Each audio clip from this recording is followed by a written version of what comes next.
chiropractor school, hopefully next year. And thank you for inviting me.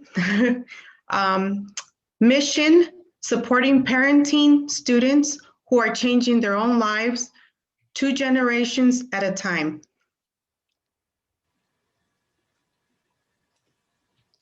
Hello, everyone. My name is Jewel Taylor, and I am a CalWORKs counselor at Los Angeles City College.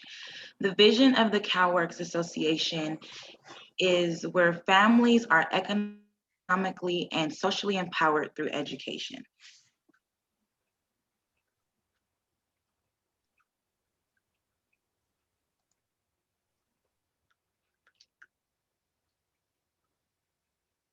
Hello and good afternoon, everyone. My name is Sheila Wright. I'm a case manager with the CalWORKs office at Los Angeles City College and also the job developer, and I will be reviewing the 2021 strategic goals. The first one is bringing parenting students into equity conversation in California. Second, Title IX protections for pregnant and parenting students. Spark a student parent environment movement. Build a foundation for more support for CalWORKs students. Continue training, conversation, and policy action on social justice and LGBTQ plus rights.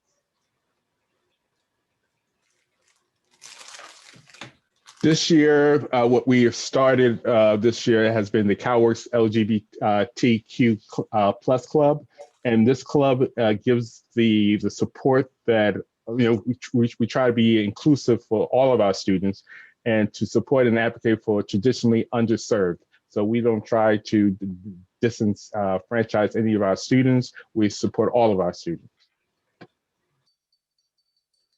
One of our things that's coming up is our training institute, the CalWORKs Training Institute, which we love to call it the ATI 2021. We have some great speakers, Tim Wise, who is a great speaker on racial justice, Valerie Burton, who is a life coach. She's been on the Today Show and Dr. Oz, and Nick Giovanni. She's a famous African-American poet. And so she'll be with us in our ATI April 20th. And we have a virtual conference. It's going to be awesome. So I invite all partners, all programs, staff, and directors to attend. I also want to talk to you about the CalWORKs. Tomorrow we will be hosting Coffee with CalWORKs. We're going to have the panelists on the CalWORKs will be African-American directors who will talk about their story about being directors at CalWORKs. Since this is Black History Month, we'll be talking about their struggles and their successes and how they implement their programs, and as well as you can follow us on our CalWORKs Association on Twitter and as well as Instagram.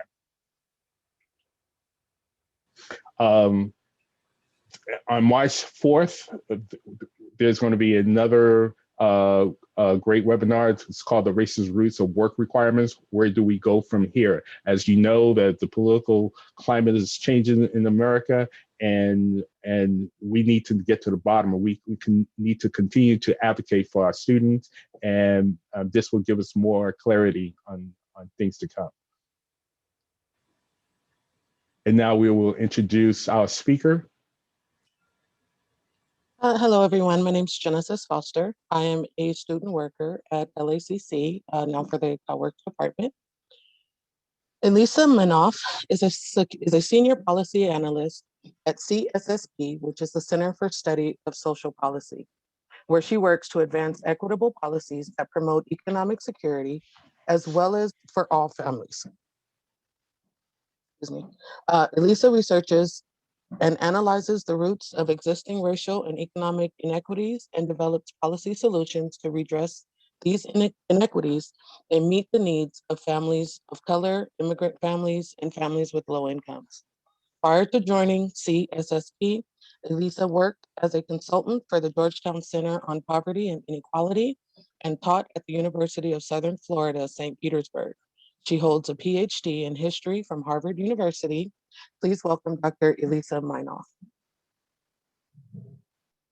Thank you so much. Thank you so much for that introduction. It's great to see everyone. It's great to be back here at talking to folks involved with CalWORKs, the CalWORKs Association. I'm going to just take a moment to share my screen and then I'll start and dig into the material.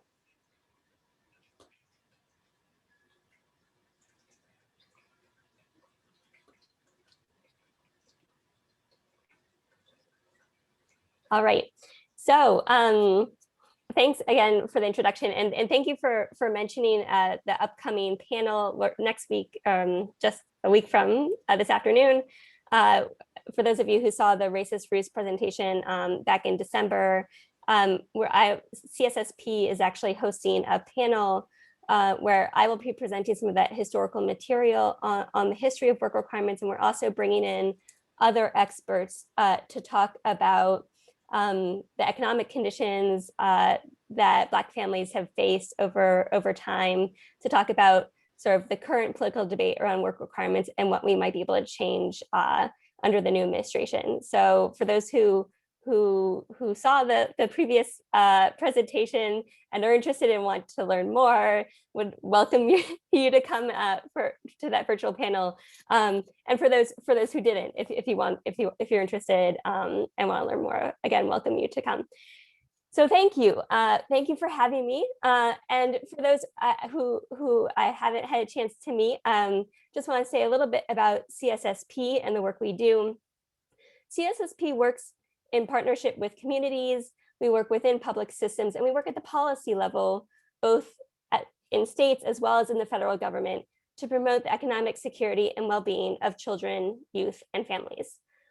We are really particularly focused on promoting the well-being of children and families of color and immigrant families, because they've been historically disadvantaged by public policy.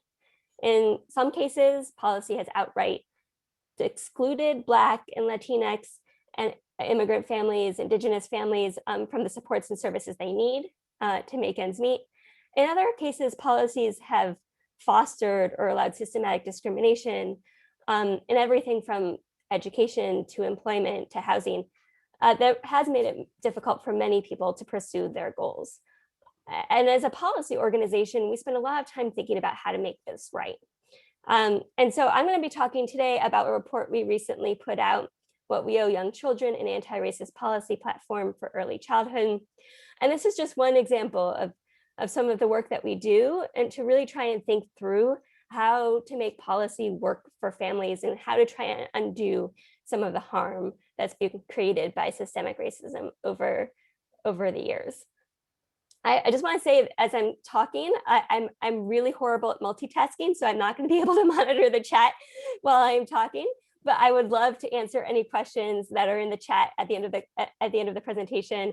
I really hope we can have a robust conversation about how to design policy that really works for families. I'm going to get started.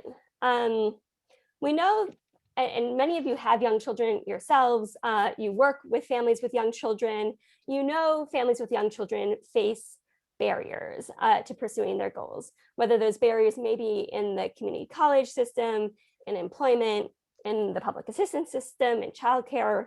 And we also know that families of color face among the greatest barriers because of how racism has shaped policies and systems. And I think it's important to emphasize what's here on this screen, that racism threatens the health and well-being of children and their families. And I'm just going to take a few minutes at the start of the presentation to walk through just some of the ways, give some examples of how racism threatens families' health and well-being. One example is maternal mortality.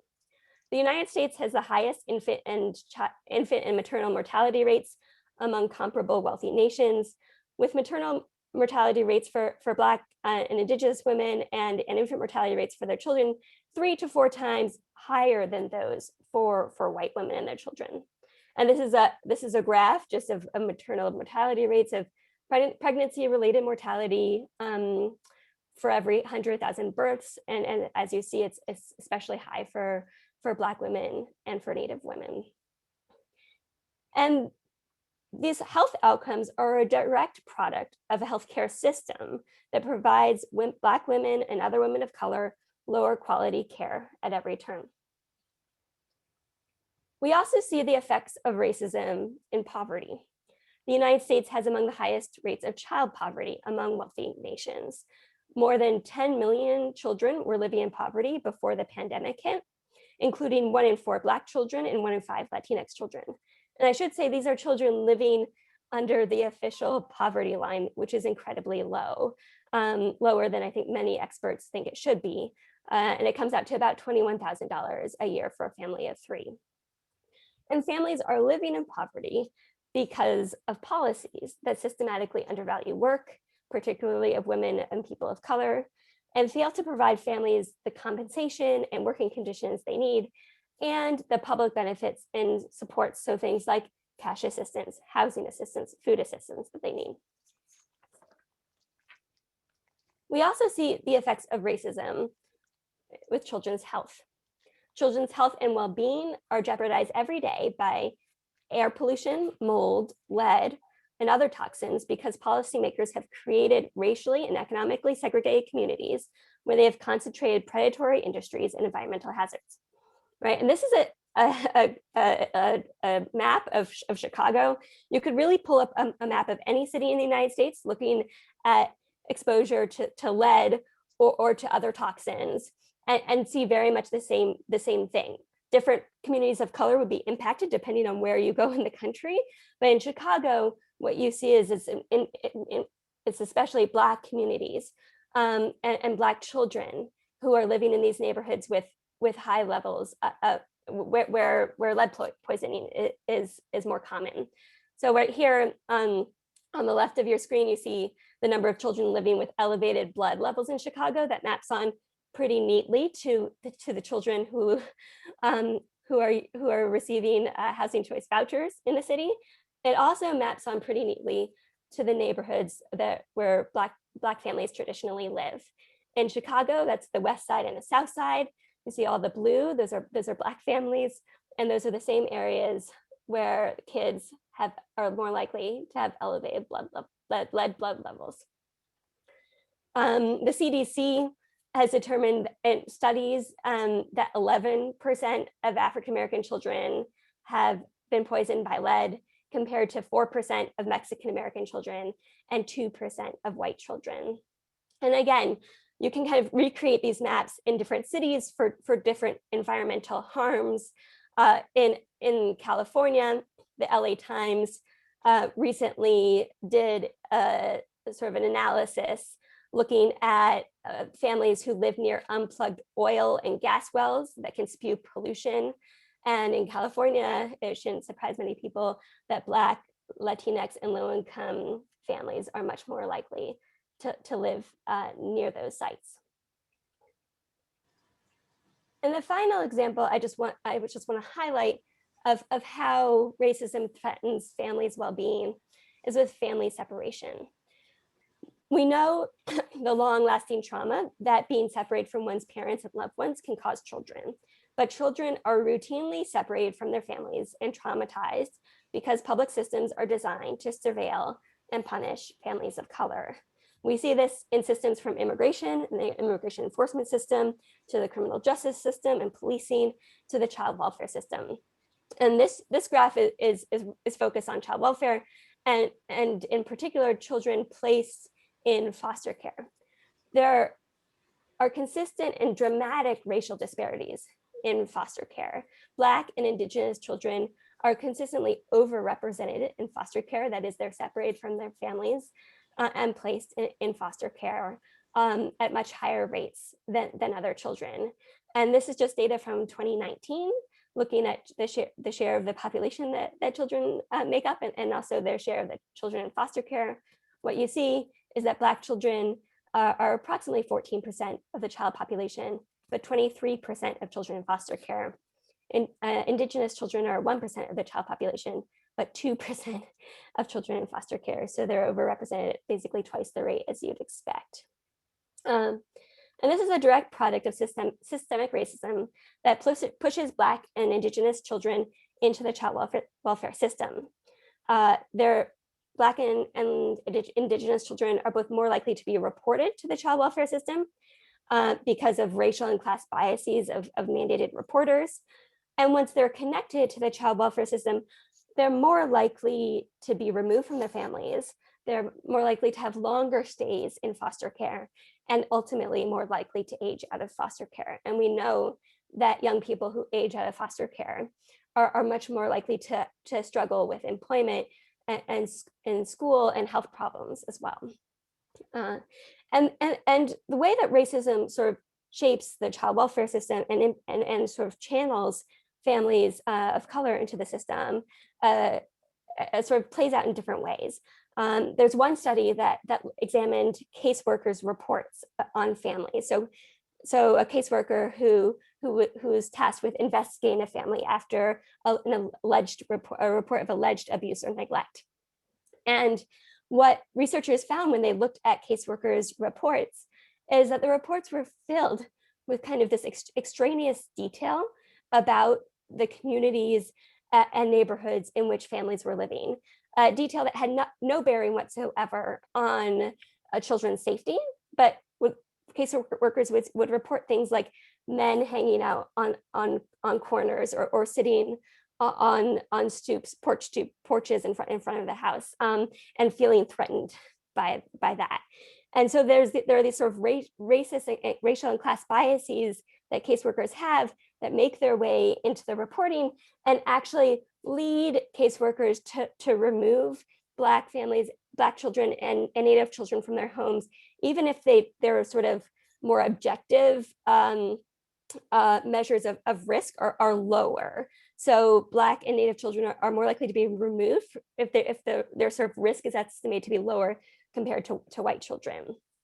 And so overall, approximately a third of children experience a Child Protective Services investigation by the time they turn 18, but half of Black children experience a CPS investigation by the time they turn 18. And the cumulative lifetime risk of foster placement is especially high for Black and Native children. And that's what this graph shows, that by the time they turn 18, approximately 11% of Indigenous children and 9% of Black children have been placed in foster care at some point over the time of their childhood. Now, these policies and this evidence of how racism harms families, these harmful outcomes in economic insecurity, poor health, poor well-being, are a direct product of historical policy decisions.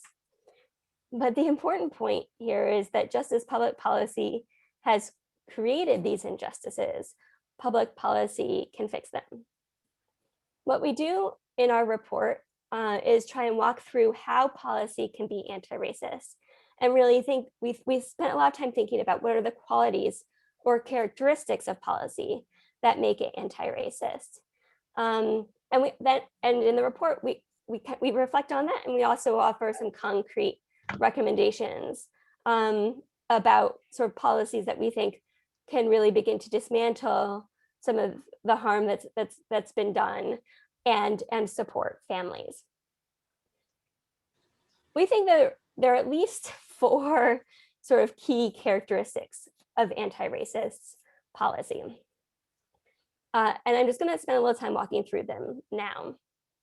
First, and I should say just before I dig in, anti-racist policy doesn't have to do each of these things, but we think that anti-racist policy should at times do each of them. So a single policy might only do 1 or 2 or 3 of these things and not all 4. But ultimately, we really need to be thinking about policy that can accomplish each of these things. So the first key characteristic of anti-racist policy is that it addresses past injustices. Too often, policymaking ignores the role that racism has played in shaping existing policies and the disparate impacts that policy has had over time. One of my colleagues says that white supremacy thrives on ahistorical thinking, and I think that's absolutely right. We think it's really important when designing policy to examine how policy has historically disadvantaged certain families and communities, and how racism has shaped policy, and so that we can take action to right the wrongs.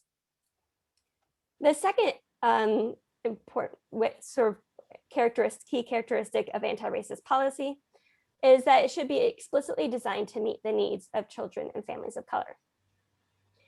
And it really needs to be designed to center children and families of color to ensure that they benefit.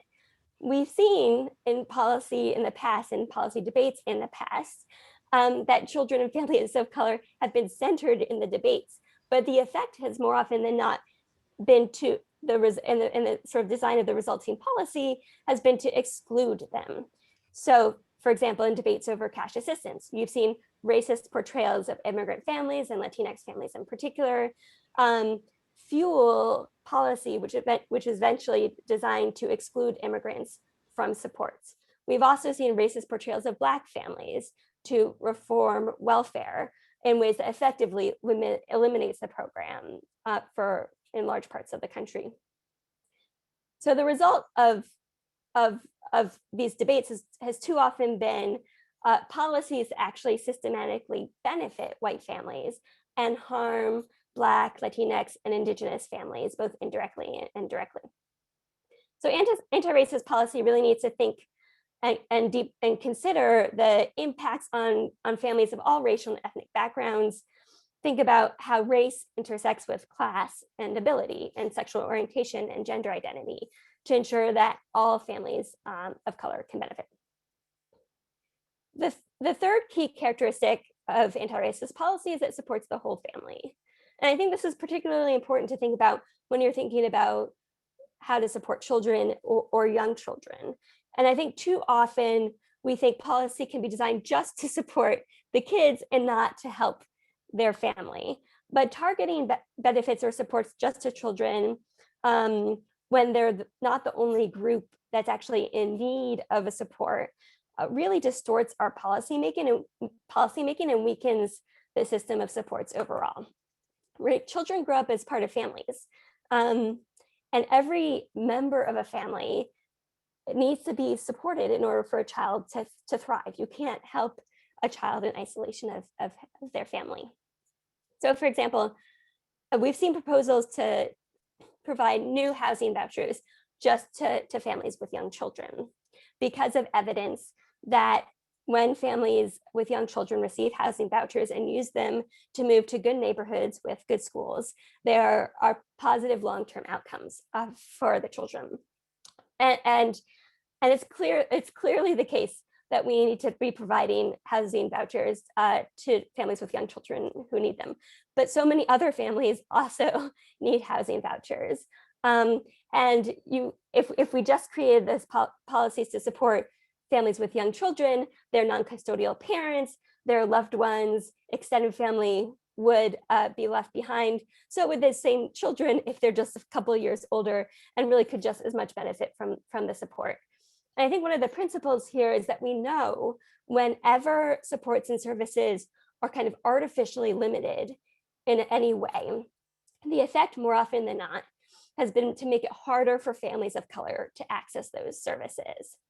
And that really leads me to the final point about and key characteristic of anti-racist policy, and that is that anti-racist policy really needs to support all children and families in need. As a rule, narrowly targeting policy tends to leave children and families of color out. Over the past century, what we've seen is that when we narrow a policy by income or citizenship and legal status, by employment and behavioral characteristics, these restrictions have been motivated by a desire to exclude Black families or to exclude Latinx families and other immigrant families and families of color. And they've also operated to exclude them. So in order to root out systemic racism in our social supports, if we're going to limit supports at all, they really should be limited based on need and not for any other reason. And I think our goal really should be, to the extent possible, creating broad policies that are specifically designed to work for children and families of color. So with this thinking in mind, we developed a list of policies that we think together can begin to transform how we serve and support children and families. And we came up with 10 policies, and they're all focused on the federal government, and they're all federal policies. And this federal focus is key because progress is possible at the state and local level, but state budgets are restricted in a way that the federal budget is not, and especially during economic downturns that we're currently experiencing. And when we leave initiative to states, what happens is we see these geographic disparities. So right, some states never raise their state minimum wage. Some states, time and again, have low unemployment benefits. Some states, time and again, have low TANF benefits and make it very difficult for families to access TANF. And those actually tend to be the same states over and over again. And it's actually, they're often the same states that did that historically in order to limit support for Black families. And they continue to be the states where many Black families live. So here I have a map of the states with low maximum unemployment benefits. And as you'll see, these are states in the Deep South, as well as some states in the Midwest. And currently, almost half of Black Americans live in these states. So if we continue to leave things to the states, we'll continue to see these inequities. And so a key principle of anti-racist policies, to the extent possible, to create these broad-based federal supports.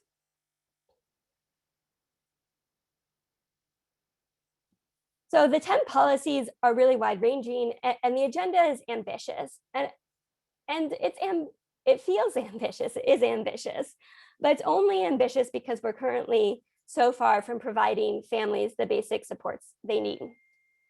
We started with policies designed to right historical wrongs, which you see in reparations and granting families permanent legal status. And we moved on from there to focus on policies that really are designed to support all families in need and to promote the well-being of children and families of color in particular. I'm happy to go into detail about all of these policies, but also recognize that I don't want to sort of strain anyone's interest. And so I'm going to highlight two to just begin, and then I'm hoping in our conversation we can try and touch on some of the others. So the first policy I want to touch on, and sorry, the list goes on. So on the second page is childcare and early learning, living wages, home visiting, healthcare, and access to justice or legal services for all. The first policy I want to talk about is reparations. And reparations and the second policy I'm going to talk about is a child allowance. And I think reparations and a child allowance are two policies that really should be thought of as going hand in hand. They are never discussed as going hand in hand, but I think they should be. Because together they would work to both right a historical wrong and provide families the support they need. So I think they're really complementary. Ta-Nehisi Coates in his 2014 article in the Atlantic reignited the conversation around reparations in the United States. And we came to the conclusion that reparations are necessary and really important in thinking about early childhood and young children, because we think it's important for children of all races and ethnicities to know the country's history, to see that the country has taken steps to address past wrongs, so that they can see themselves and their peers as part of the nation's future. Racism has threatened families of different races and ethnicities over the long course of US history, but the systematic oppression of Black and Indigenous Americans stands apart for its endurance over time. From colonization and genocide to slavery, to the repeated efforts to erase Indigenous peoples and cultures and subjugate Black people. we can and we must take meaningful action to build a nation in which all children are and feel valued and included. And I think when we think about reparations, there's important precedent, not just internationally, but also domestically, that we should look to. Reparations is not something that typically comes up in conversations around social policy in the United States. But what we've seen when you look at reparations that have occurred in the wake of the Holocaust, when German reparations to Israel and to families who died in the Holocaust, what we see when you look at the Truth and Reconciliation Commission in South Africa after apartheid, and what we've seen in reparations domestically, reparations for Japanese American families whose family members were interned in concentration camps during World War II, is that reparations really should have sort of a few key components. One, reparations are important for acknowledging a harm that was done. Two, reparations that, when they're successful, usually include ongoing public education about the harm and the history. And three, reparations typically include a cash payment to begin to compensate families for the harm that was caused. And I think when looking at in the sort of the American context and thinking about the Black families and Indigenous families who've been harmed over the decades, we really should sort of distinguish policy and think slightly differently about sort of what we should be doing for Indigenous families and what should happen for Black families. For Indigenous families, the United States, the federal government has documented trust and treaty obligations to tribes that it regularly violates. And so in the case of Indigenous people, what really needs to happen is the US needs to uphold its trust and treaty obligations. And this would require, among other things, fully funding housing, health, and education services to tribal nations. And this is something that the US already has an obligation to do as a result of its trust responsibility with tribal nations. For descendants of enslaved people, reparations should include, to begin with, a cash endowment to Black families who are descendants of enslaved people and who've been denied the ability to accumulate assets and wealth for generations. Advocates of reparations have called for a cash endowment that closes the average Black-white wealth gap, which is really significant. And this is just one illustration and one way of illustrating the Black-white wealth gap. This is the average family wealth for people who were born in the 1940s and how their wealth grew over their lifetimes. And what you see is that white people started out with significantly more wealth, and that wealth grew much more quickly than for Black people. So the racial wealth gap is large, and reparations that closes that racial wealth gap will go a long way to providing the support that Black families really are owed for what the federal government supported in allowing slavery. The second important component of reparations for descendants of enslaved people is rooting out systemic racism. This cash endowment needs to be accompanied by a commitment to root out systemic racism, because systemic racism continues to limit Black families' income and ability to build wealth because of discrimination, again, in employment and housing, predatory financial practices. And without a commitment to dismantling systemic racism, the benefit of a cash endowment for Black families will be fleeting because of the very same institutions that have extracted wealth from Black communities in the past will continue to do so. So it's really a twofold commitment to Black families to provide a cash endowment and also to root out systemic racism. So reparations is something we owe families for past injustices. And in my mind, it does go hand in hand with a child allowance and other policies to support and promote the well-being of children and families of color today. So I'm going to speak just for a few minutes about a child allowance, or sometimes it's called a child benefit. There's been a lot of talk about child allowances over the last couple of months, in part because President Biden has endorsed the policy. And it's interesting because child allowances are actually very common outside the United States. Other wealthy nations in the UK, Canada, Ireland, Australia, Germany, they all have some version of a child allowance or a regular payment sent to families just based on the number of kids in the household. Child allowances in other countries are typically universal or near universal in reach. And by that, I mean they're not limited to families with the lowest incomes. Child allowances or child benefits go to families with incomes well up the income spectrum. So they help middle-class families as well. Sometimes they're entirely universal. So every child gets the payment regardless of their family's income. And the research is clear from other countries that families use the child allowances to cover the cost of raising kids. They use them on things like school supplies and housing and food and clothing and all of the things families need to do and to pay for to support their children. And the policies, when they've been instituted elsewhere, have been shown and demonstrated to significantly reduce child poverty and also to improve children and families' outcomes over the long term. We know that giving families cash helps families with the cost of raising kids, and then the long-term benefits sort of are seen in children's educational outcomes and their employment outcomes and their health. And so it's really an investment that pays off.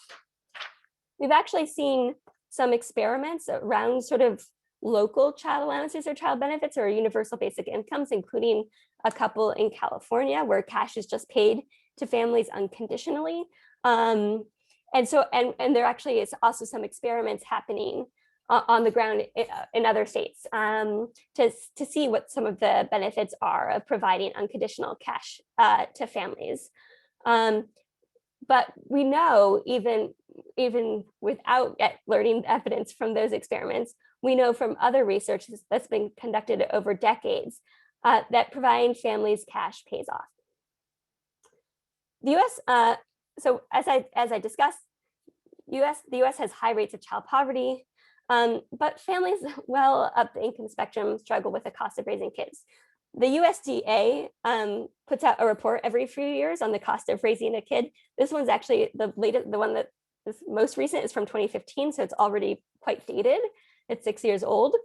But in 2015, they calculated the cost of raising a child to be $233,000 over the course of their childhood from 0 to 17. And this goes to things like food and housing and transportation and healthcare and clothing and childcare.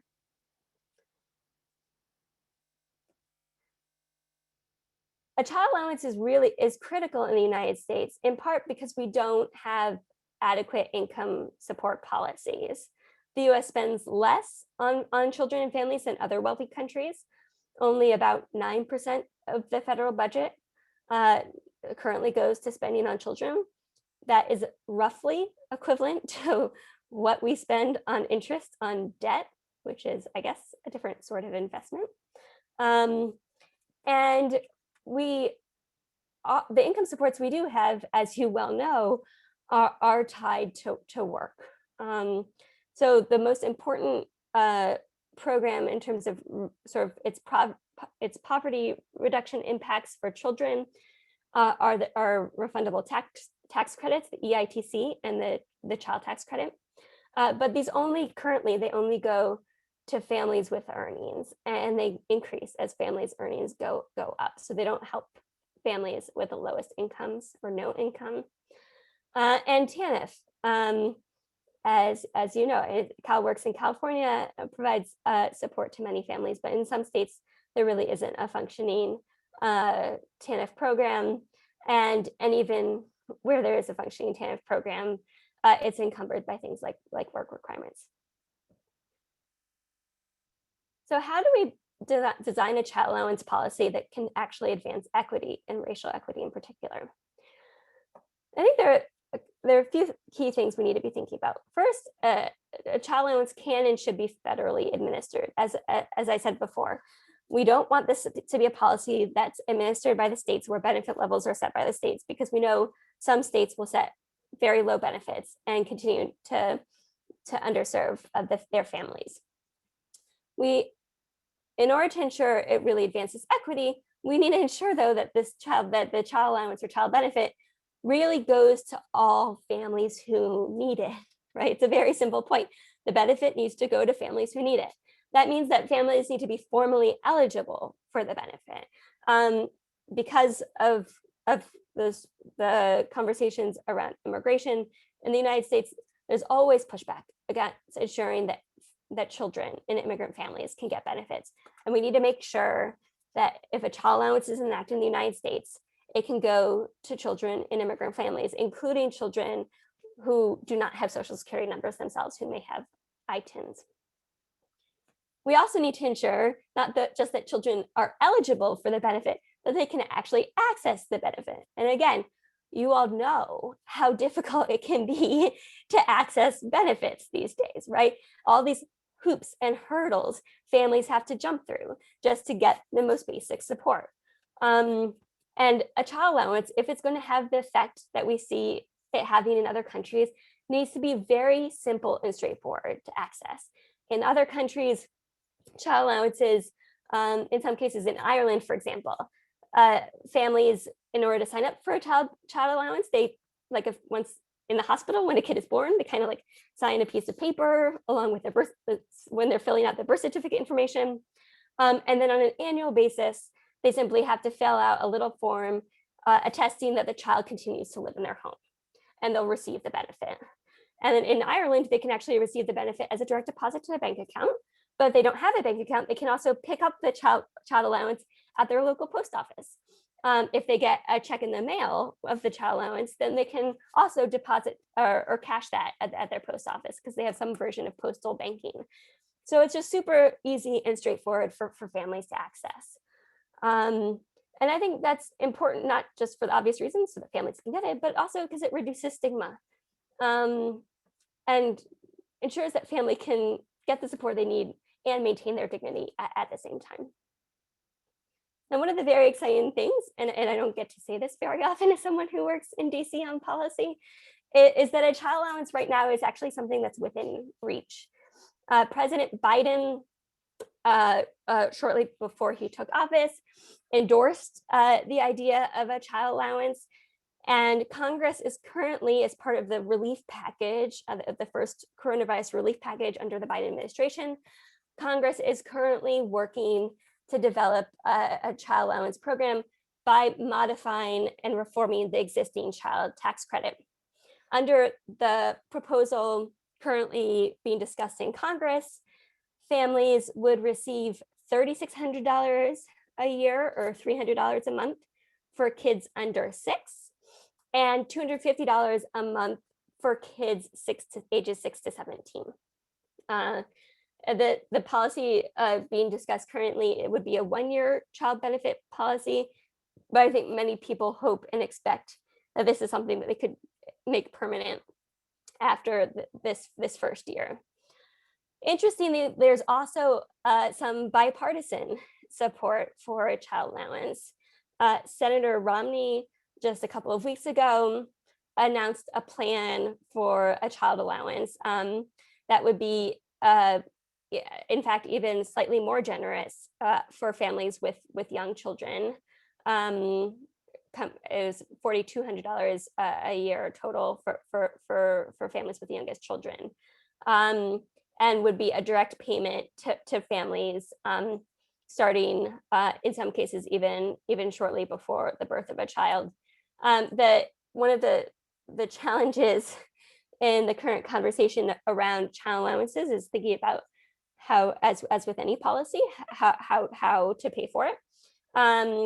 And with Senator Romney's proposal, the serious problem with the proposal is how he would pay for it. So he would pay for it in part by eliminating TANF and by eliminating or cutting the existing earned income tax credit and cutting SNAP or CalFresh, as it's called in California. And because of the ways he would pay for it, actually, some families wouldn't be any better off, and a fair number of families would be worse off. So that's a really big problem. So when we're thinking about a child allowance in the current political debates about a child allowance, it's actually very important to be very clear that the child allowance should be a support that's on top of existing supports, so that it really does provide families additional help. This is not something we're doing in order to take other supports away. It needs to be a supplement to existing supports. And we know from some of our colleagues who have modeled the effect of a child allowance is that it would, if accessed by all children, seriously reduce child poverty. So overall, the Biden's proposal of giving $3,600 or $3,000 a year to kids would reduce child poverty by 45%. And it's especially effective at reducing child poverty for Black children and Native American children. So there's a lot of potential here. And as with anything, it remains to be seen sort of how this will be enacted, if it's enacted, and if it is enacted, whether steps will be taken to make it easy for families to access. And that's really the big question, I think, right now. I think there's a lot of hope and expectation that this is something that will be enacted. But is this going to be something that will be easy for families to access if they didn't file taxes last year because they didn't have any tax liability? Is this going to be something that's going to make families jump through a bunch of hoops? Or can this be sent automatically to families, as we hope it will be? So I think there's a lot of work to be done. But this is an unusually exciting time, I think, when it comes to social policy. And we know that, this child allowance isn't enough. Even reparations in a child allowance isn't enough. There's so much more that families need, from paid leave to healthy housing, to childcare, to healthcare for all. And so we really need to be working across these issue areas to create a system of social supports that really does support families and doesn't leave any family out.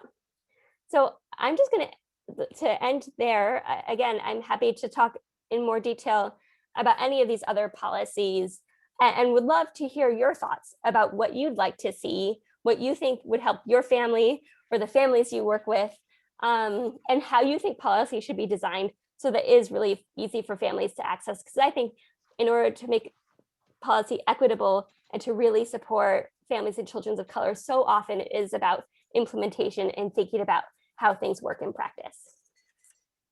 I'm going to stop sharing my screen now. Lisa, I want to thank you for presenting this, and your title is well said, is what we owe young children.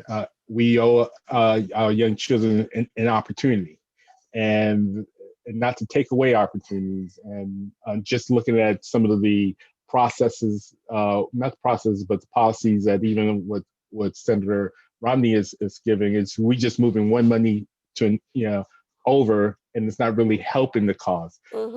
And so I think as we go about this, and I'm gonna ask people to ask questions in the chat if you want, we could talk a little bit further. But what, as a program, the CalWORKs program and the CalWORKs Association, we're advocates. What can we do to start this conversation more broadly, statewide, and also in the national level? So I think, first of all, I think like sort of coming together to have these conversations is a great place to start. And I'd love to work with you all. I know I've mentioned this to some of your leaders, but love to work with you all to try and sort of advance some of these policies at the federal level. The CSSP has recently partnered with the Children's Defense Fund. We've launched a large coalition to push for a national child allowance, and envision this coalition working sort of in the near term, and that's been a large part of what I've been doing over the last few weeks, and just trying to really push for enacting a piece of legislation that really that provides this regular benefit to families, but then working over the sort of medium and long term to ensure that it's implemented well and really is accessible to families and advances racial justice. So I would love for you all to work with us on that. And I think that in terms of, I do think, and I say this a lot to folks at the state and local level, I think you have a lot of power as constituents with representatives on Capitol Hill, a lot of power to influence folks in Washington to try and get some of these policies that are federal and will really support families. We've seen a lot of great work happening in California. The child tax credit, which is the policy that's sort of laying the groundwork for a child allowance, and currently it's sort of being reformed to create a child allowance. In California, it was just made available to kids with ITINs, so immigrant kids without social security numbers. So that's really exciting. So there's a lot going on in California, but it would be great, I think, to bring your voices up to the federal level to really push for some of these reforms. And I know CSSP and many of our colleagues at other organizations would love to work with you to try and advance some of these policies. Okay, thank you. Looking for questions.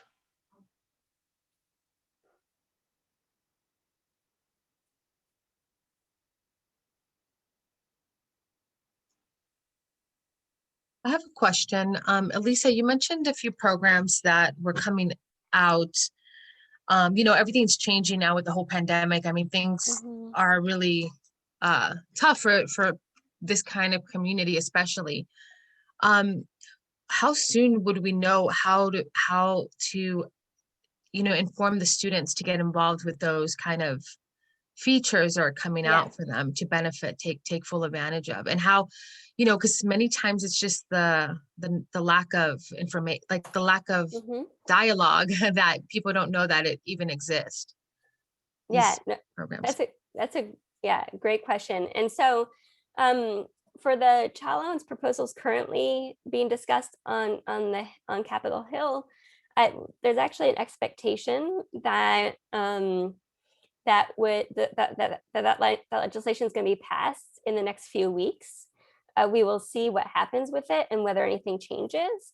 If it passes as it is currently written, then the child allowance benefits would start being available to families likely in July. So there would be a window between sometime in March when the legislation passes and July to get families to, if they didn't file tax, I should stop and say, if they file under the current policy under consideration, if they file taxes last year, they will automatically be sent a check. So either direct deposit into the account, if they gave it the IRS account to direct deposit the refunds, or sent a check in the mail. If they did not file taxes last year or the year before, then the IRS is supposed to create some sort of online portal for families to input their information, at somewhat similar to how they created a portal for the economic impact payments, those one-time stimulus payments that have come out. And so as soon as the legislation is passed, we'll start reaching out to folks working on the ground. So we'll reach out to you and to others so they can communicate some of this to families. There is a question, as the legislation is currently written, the IRS has some leeway in exactly when they begin sending families checks.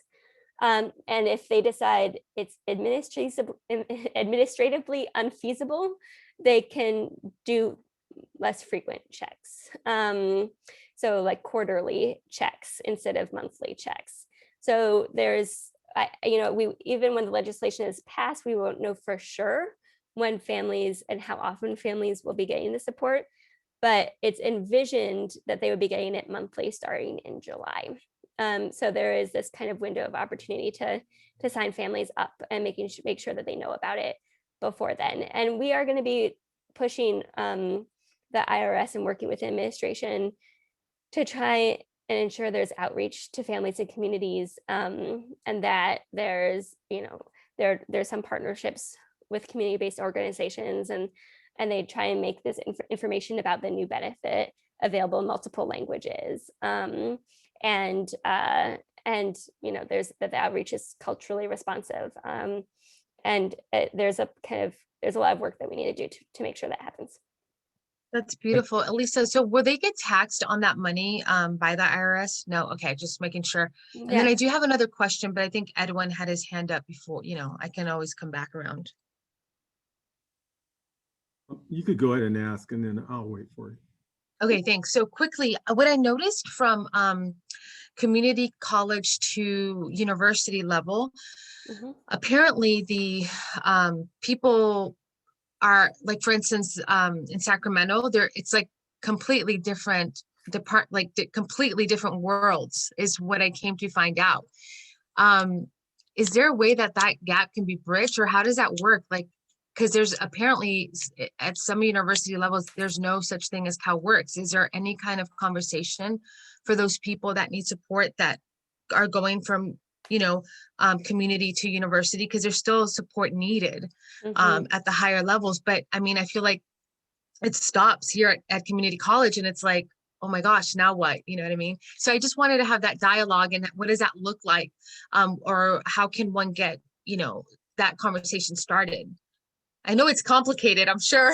Yeah, but I mean, that's a great question. Honestly, I would love to hear from others about what they've seen about the sort of change gaps in resources at the university level, and how to improve those supports for parents as they make the transition.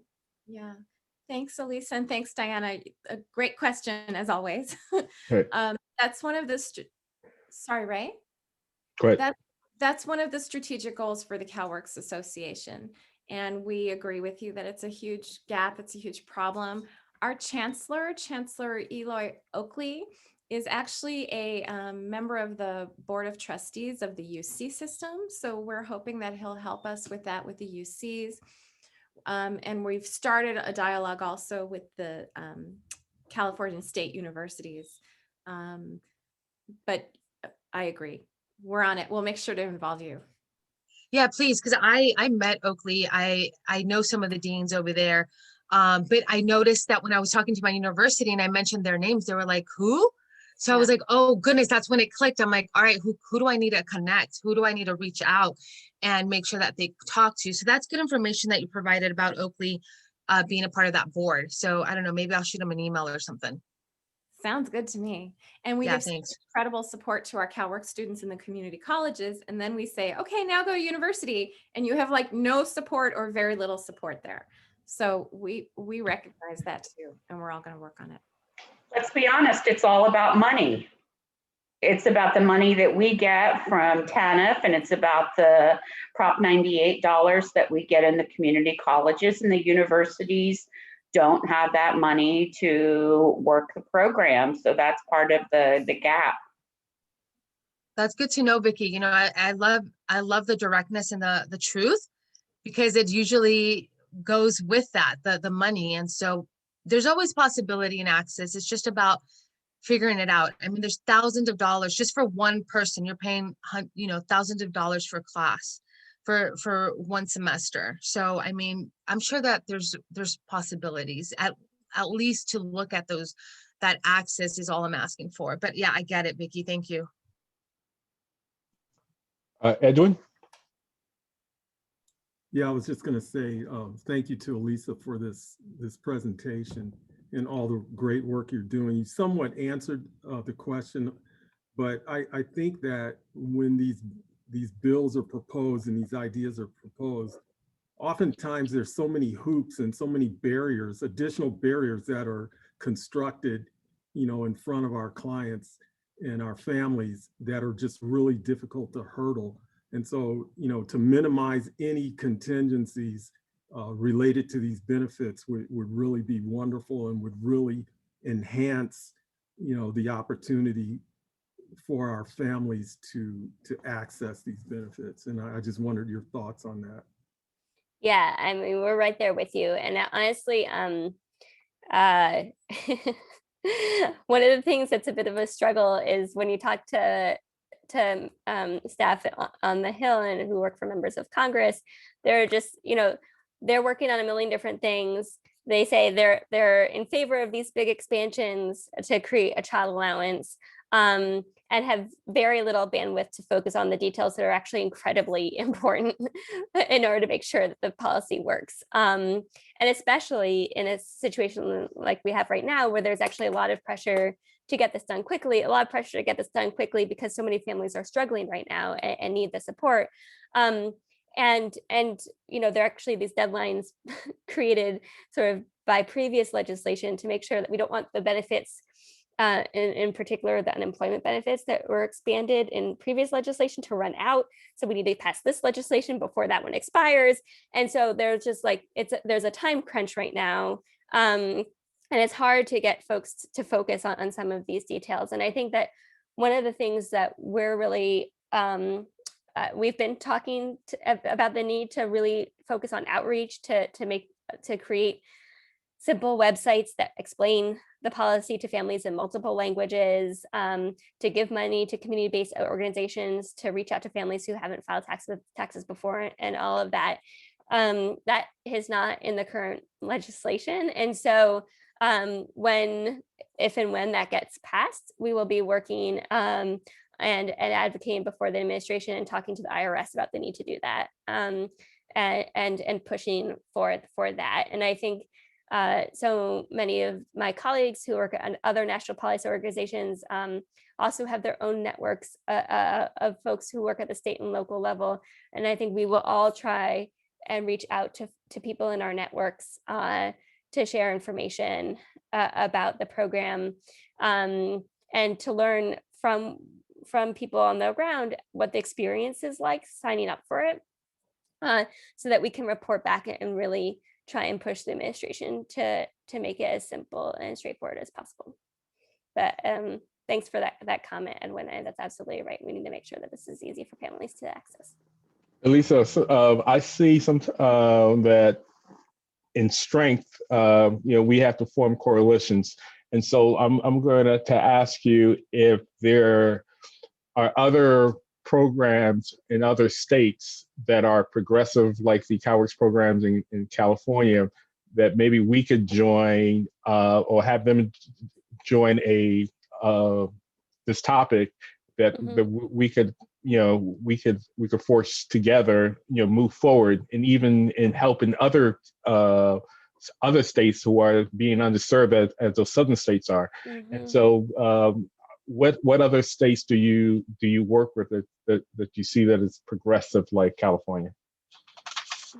So when you talk about TANF, California is really one of the few states that actually provides a significant number of families with some cash assistance through the program. Many states do just use their TANF funds essentially to supplant other state funding, and not give any cash assistance to families, or give very, very little, and benefits are low. And that's a great question, whether there's an opportunity to sort of form a coalition and sort of work with from like at the state level, state to state, to try and sort of share your learning with other states. And I think that one of the issues here is because of state budget pressures. I think for the states that don't have good policies, and around TANF in particular, there's very little appetite to improve their policies. They're already spending that money in other places, and they don't want to switch it back over to cash assistance. And so I think ultimately, like, it would be great if sort of, you could share your best practices with them, and that would be convincing. But ultimately, I think it is going to take the federal government saying you need to move that money, and you need to provide it to families. And I think that's the only thing that's going to convince a lot of the states that really provides so little to families now. Okay. Thank you. Yeah. Ray, I think there's a hand up. Don't see it. Graciela Martinez. I see it now. Graciela, please ask your question. Hi. Hi, Lisa. Thank you so much for providing this report. This is definitely something that I can use here at the college. So one of the things that I do highly encourage, I've been part of this program for the last 5-6 years. I've learned a lot along the way, but this data really kind of solidifies what we knew already was happening, but now we have data to show that it is indeed still happening. One of the things that I plan to do is go to the academic senate and to get more support for our parents, because a lot of the time it affects their attendance when they don't have childcare. It's just a very big gamut. I'm going to reinstate a parents club that I used to have for students, because that's also, it affects them when they go to transfer, that they don't put extracurricular activities within their transfer application. So that's a big gap. So that's something that one of the best practices I'd like to share with the group is that this helps. And now that everybody's using Zoom, it's phenomenal, because we were doing that back in the day, back in 2016, when it wasn't a thing.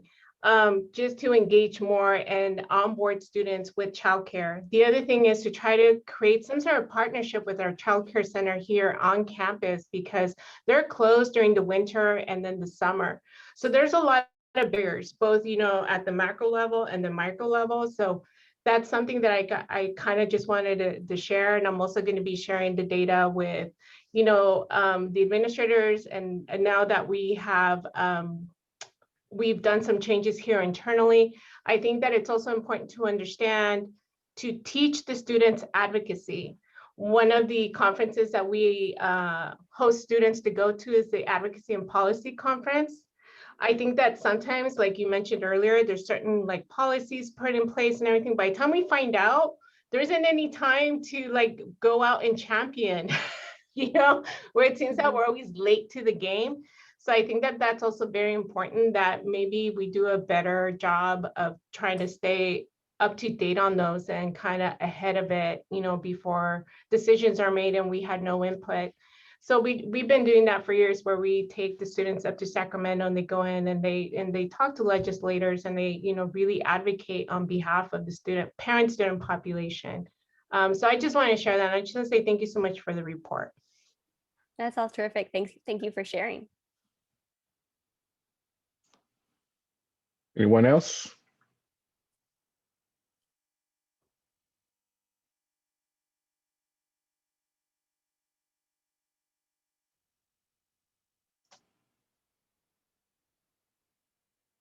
Well, just looking back at all the thank you for sharing this information, Lisa. I just want to, on behalf of the CalWORKs Association and all the programs throughout the state and all our partners, I just want to thank you for doing a great job and presenting this, making us aware of it, how to go about it, and continue to advocate.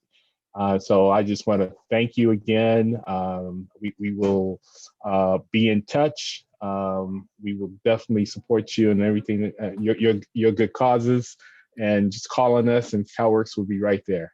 We thank you in pushing this. You know, it's just awesome information and awesome information. So thank you again. Okay. Thank you. Great to see you all. Okay. Bye. Thank you. Thank you. Okay. Bye. Bye, everyone. Okay. Tomorrow, CalWORKs Association will be having coffee with CalWORKs. I'll be hosting it with a group of panelists. So join us. This will be at 1 o'clock. The email went out. If you did not receive the email, I'm putting my email address on the chat, and I will send it to you. GarciaR4@laccd.edu. I forgot the 4.